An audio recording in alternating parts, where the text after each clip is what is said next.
తెలంగాణకు సంబంధించి 9 మంది ఎంపీ అభ్యర్థులను ప్రకటించిన బీజేపీ మరో 8 సీట్లను పెండింగ్ లో పెట్టింది.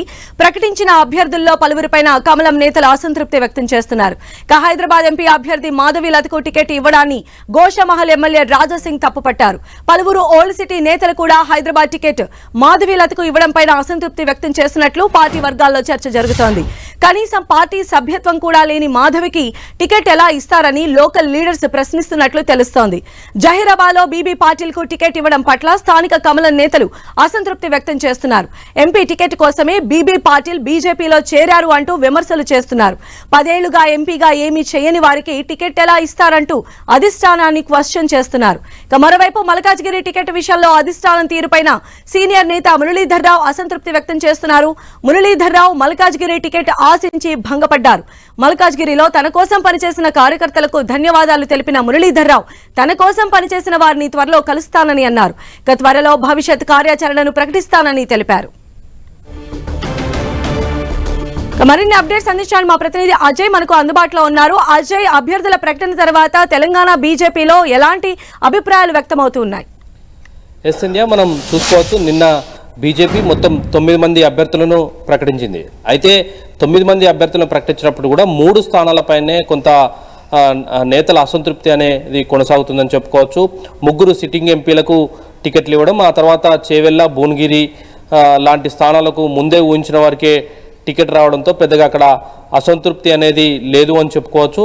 అదేవిధంగా ఏదైతే ముఖ్యంగా అసంతృప్తి ఉన్నటువంటి స్థానాలను చూసుకున్నట్లయితే జహీరాబాదు, హైదరాబాదు, అదేవిధంగా మల్కాజ్గిరి స్థానాల్లో కొంత నేతల నుండి అసంతృప్తి వ్యక్తమవుతున్నటువంటి పరిస్థితి మనకు కనబడుతుంది. జహీరాబాద్ విషయానికి వస్తే అక్కడ ఏదైతే గతంలో అలే నరేంద్ర కొడుకు అలే భాస్కర్ టికెట్ ఆశించడం జరిగింది. అదే స్థానం నుండి బాగారెడ్డి, మాజీ మంత్రి బాగారెడ్డి కొడుకు జైపాల్ రెడ్డి టికెట్ ఆశించడం జరిగింది. కానీ వీరిద్దరిని కాదని కొత్తగా బీజేపీలోకి వచ్చినటువంటి బీబీ పాటిల్కు టికెట్ ఇవ్వడాన్ని పార్టీ నేతలైతే వ్యతిరేకిస్తున్నటువంటి పరిస్థితి మనకు కనబడుతుంది. నిన్న బీజేపీ రాష్ట్ర అధ్యక్షుడు కిషన్ రెడ్డికి కూడా వాళ్ళు కలిసి తమ నిరసనను వ్యక్తం చేయడం జరిగింది. బీబీ పాటిల్ గత 10 ఏళ్ళుగా అక్కడ ఏం చేయలేదు, కేవలం టికెట్ కోసమే పార్టీలోకి వస్తుండో అలాంటి వ్యక్తికి టికెట్ ఇవ్వడం సరైనది కాదు. జైరాబాద్లో బీజేపీ గెలిచేందుకు అవకాశాలని ఇది గమనించినటువంటి బీబీ పాటిల్ బీజేపీలోకి వస్తున్నట్టు కూడా వారు కమెంట్స్ చేసినటువంటి పరిస్థితి.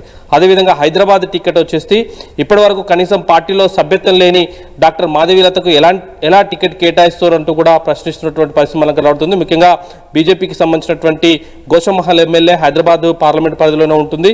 అక్కడ ఎమ్మెల్యేగా ఉన్నటువంటి రాజాసింగ్ మాధవి లతకు టికెట్ ఇవ్వడాన్ని తప్పుపడుతున్నటువంటి పరిస్థితి మనం చూసుకోవచ్చు. అదేవిధంగా అక్కడ నుండి పనిచేసినటువంటి ఉమా మహేందర్ లాంటి వాళ్ళైతేనేమి, పొన్నం వెంకటరమణ లాంటి వాళ్ళైతేనేమి, ఉమారాణి లాంటి వాళ్ళైతేనేమి ఆమెకు టికెట్ ఇవ్వడాన్ని తప్పుపడుతున్నారు. ఓల్డ్ సిటీలో అక్కడ ఉన్నటువంటి ఓవైసీకి వ్యతిరేకంగా మేము అనేక పోరాటాలు, కార్యక్రమాలను స్థానికంగా ఉండి వారిపైన కొట్లాడుతుంటాం. అలాంటి మాకు ప్రోత్సహించకుండా బయట నుండి వచ్చిన వాళ్ళకు, కనీసం పార్టీలో సభ్యత్వం లేని వాళ్ళకు ఎలా టికెట్ ఇస్తారంటూ కూడా ప్రశ్నిస్తున్నటువంటి పరిస్థితి మనం చూసుకోవచ్చు.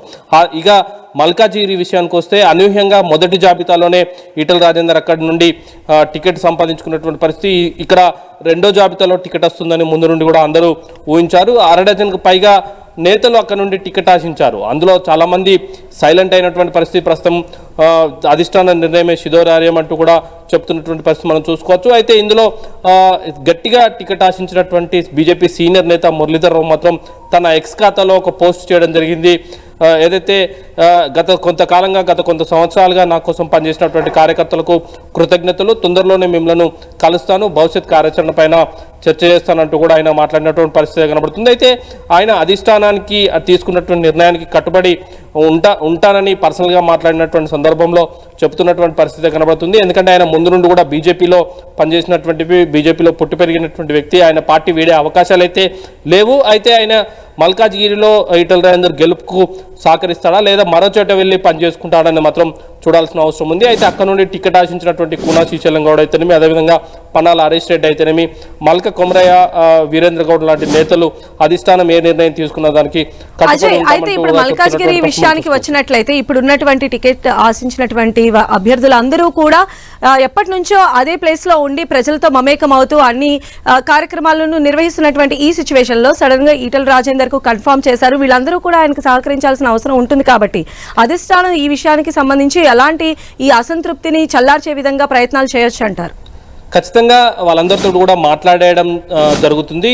వీలైనంత తొందరగా వాళ్ళను కలుపుకొని పోవాల్సిన బాధ్యత కూడా ఈటల రాజేందర్ పైన ఉంటుందన్న విషయాన్ని ఇప్పటికే అధిష్టానం ఆయనకు స్పష్టం చేసినట్టుగా కొంత సమాచారం అయితే అందుతుంది. ఇప్పటికే కొంతమంది నేతలతో కూడా ఇటు రాష్ట్ర నాయకత్వం కానీ ఈటలు కానీ మాట్లాడినట్టు కొంత సమాచారం అయితే ఉంటుంది.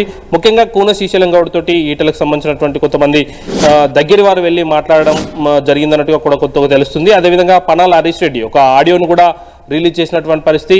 అధిష్టానం మల్కాజ్గిరికి ప్రకటించిన అభ్యర్థిని గెలిపించాల్సిన బాధ్యత మనందరిపై ఉందంటూ కూడా అక్కడ జిల్లా అధ్యక్షుడు టికెట్ ఆశించినటువంటి హరీష్ రెడ్డి ప్రకటించినటువంటి పరిస్థితి. అదేవిధంగా మల్క కుమరయ్య కూడా తన అనుచరులతోటి ఈరోజు సమావేశమై సాయంత్రం 3 లేదా 4 గంటలకల్లా ఈటల రాజేందర్ కు మద్దతు ప్రకటించే అవకాశాలు అయితే కనబడుతున్నాయి. ఇక్కడ ఎవరైతే అసంతృప్తిగా ఉన్నారో వాళ్ళంతా కూడా కొంత మల్కాజ్గిరిలో సైలెంట్ అయినట్టే కనబడుతున్నప్పటికీ కూడా మురళీధరరావు మాత్రం దీన్ని కొంత అసంతృప్తి అసహనాన్ని అయితే వ్యక్తం చేస్తున్నాడు. ముందు నుండి పార్టీల కోసం పనిచేసినటువంటి సీనియర్ నేతగా ఉన్నటువంటి మురళీధరరావు సాధారణంగానే కొంత అసంతృప్తి ఉండడం అనేది సహజంగా కనిపిస్తుంది.